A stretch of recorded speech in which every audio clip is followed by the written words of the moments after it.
Good afternoon, my fellow citizens. We meet today in a nation that stands at an economic crossroads. Nearly a century ago, during the depths of the Great Depression, President Franklin Delano Roosevelt looked upon a country devastated by unemployment, bank failures, poverty, and despair.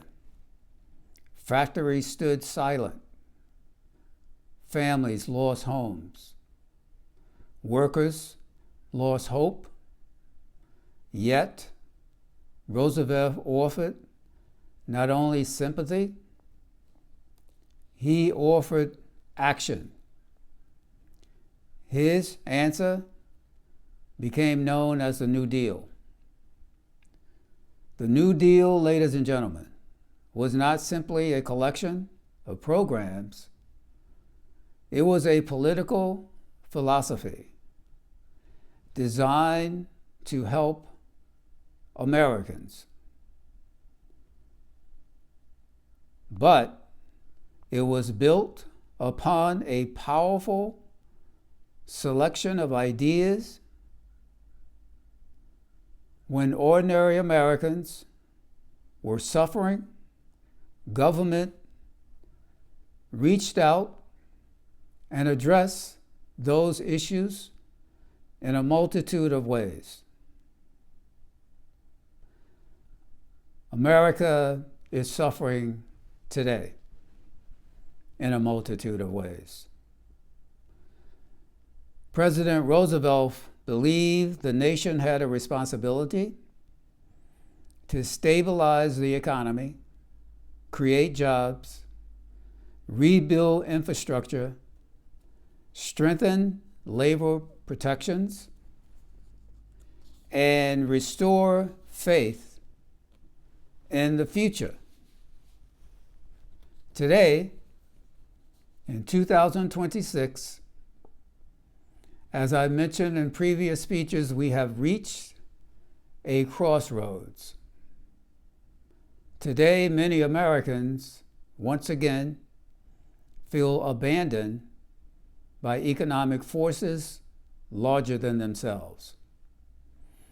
Millions of workers continue to struggle with housing costs, debt burdens, healthcare expenses, child care expenses, and the rising price of everyday necessities like gasoline prices, utility prices, and the list goes on and on. Unfortunately, we have an administration that is more interested in the stock market rising than lowering the prices for Americans. Household debt remains historically high at approximately $18.8 trillion. Now, if that's not alarming to you, then I don't know what is. Student loan repayment debt pressures continue to affect millions of borrowers. Housing affordability remains one of the nation's greatest economic challenges, particularly for middle class and younger American working families.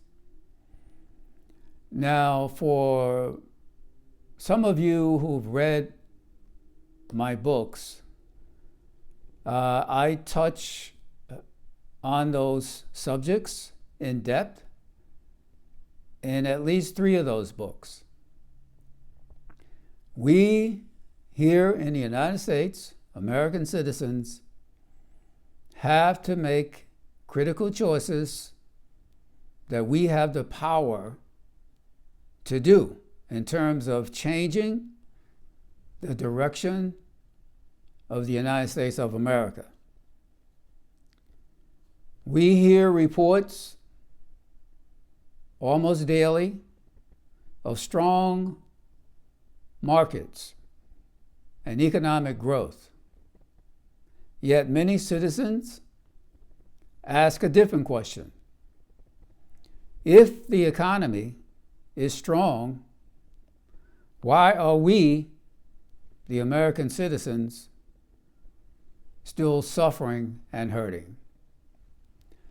Now, I'm all about economics and finance and investments. That is part of what I do. But I also have another side of me that cares about people. And the people of the United States of America are suffering a great deal. Parents work multiple jobs, sometimes 2 and 3 and 4 jobs, and still cannot buy a home, still cannot afford childcare. So what we have in this country is people getting relatives to watch their children while they go and work 2 or 3 jobs. Ladies and gentlemen, we need a change. We need a new direction. Senior citizens worry whether savings will survive inflation. And for those of you who keep up with those kinds of numbers, which I do, inflation right now is at 3.8%. It's the highest in 4 years. But have you heard the administration talk about their plan to lower inflation? Have you heard from the current administration about their plan to lower the cost for American citizens in general? I have not. Working families, and I hear from these families sometimes when I'm doing speeches around the country and presentations. Working families are delaying medical care, postponing their dreams, and the struggle that they entail is just to try to maintain stability, maintain some sense of hope, some sense of potential aspirations that they've dreamed about their whole lives. These statistics that the current administration espouses so often, for the American people, they're abstract statistics. We're talking about American lives. We're talking about senior citizens. We're talking about middle-class people. We're talking about young people. We're talking about children who are born into this society, and what are their hopes and dreams? What if they want to get a college education? Well, if you do, then you're going to be bombarded and tied down with debt. President of the United States currently and his administration argue that tax deductions, deregulation, energy production, and pro-growth policies are restoring affordability, increasing wages, and improving economic conditions. Have you seen improvement? For the majority of you out there, have you seen improvement? Now, for the social media platforms that I have and others have is in the thousands. So not only are people listening to these speeches, they are sharing them with others. But if you want to try to change the direction of the country, you're going to have to get out and vote. There is no way to slice and dice this other than being proactive and voting. Critics, however, argue that many working Americans still experience deep financial pressure. Some economists warn that affordability challenges, wage inequality, and long-term growth remain unresolved. Now, I follow a number of prominent economists and business executives. I really value their expertise and their experience and their recommendations. And for the most part, their recommendations is that a change needs to happen in order for the issues that are affecting the American people changes. This is where the contrast with Franklin Delano Roosevelt becomes politically significant. Now, I have to add that I am a fan of a number of different presidents of the United States, and Franklin Delano Roosevelt is one of those. I'm also a fan of Barack Obama, because if you remember, when he took over the presidency in 2008, 2009, he inherited a disaster from President George W. Bush. Economists were predicting that the United States economy was on the verge of falling into the ocean. And Mr. Obama rescued it and transformed it and helped the American people. Franklin Delano Roosevelt spoke directly to economic fear. He famously declared that the only thing we have to fear is fear itself. But he did more than inspire. He built institutions. He created employment programs. He expanded public investment. He strengthened financial oversight. He sought to rebuild public confidence while confronting economic suffering directly, not in a roundabout way, but directly. If you want to get something done, the most efficient way, do it directly. Today, Americans face different challenges, but equally serious questions. What is our answer to housing that many workers cannot afford? What is our answer to automation, artificial intelligence, and the impact that it's having? What is our answer to rising debt, declining trust, and widening inequality?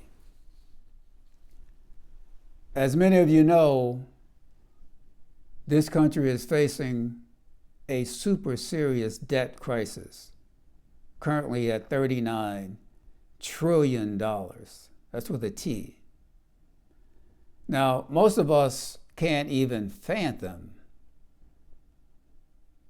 $1 billion. But we're talking about 39 trillion. What is our answer to communities left behind by globalization and technological change? Perhaps America needs a modern New Deal, not necessarily the same policies of the 1930s, but the same spirit of national purpose. A new investment in infrastructure, a new commitment to workforce training, a new commitment to expanded cybersecurity employment, affordable housing initiatives, technology education, manufacturing development, support for small business creation, protection for workers adapting to artificial intelligence and automation. Ladies and gentlemen, Franklin Delano Roosevelt understood that economic security and democratic stability were connected. He understood that.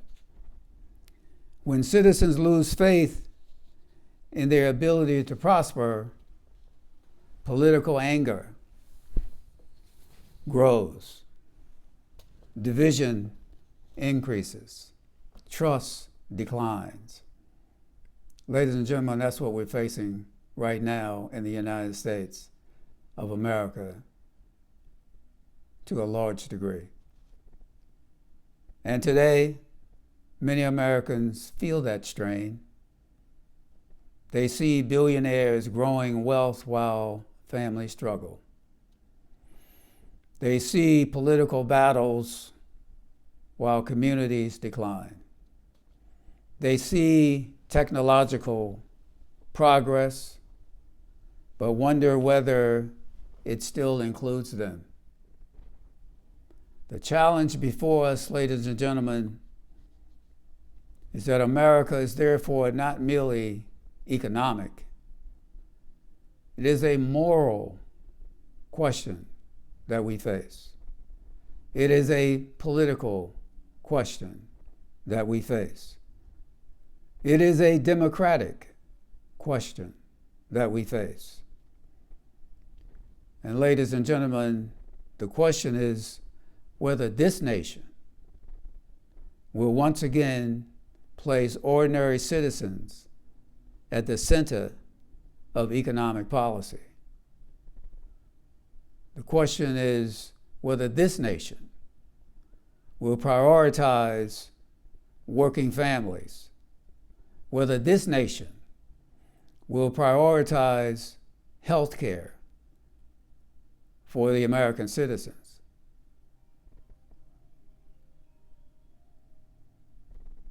The New Deal asks America to rebuild. Our generation may be called to do the same. Not because history repeats itself, but because every generation must decide whether prosperity belongs to the few or whether opportunity remains the promise of the many. And ladies and gentlemen, if we choose wisely, perhaps America can once again build not only a stronger economy and a stronger nation, but a stronger republic. Thank you very much.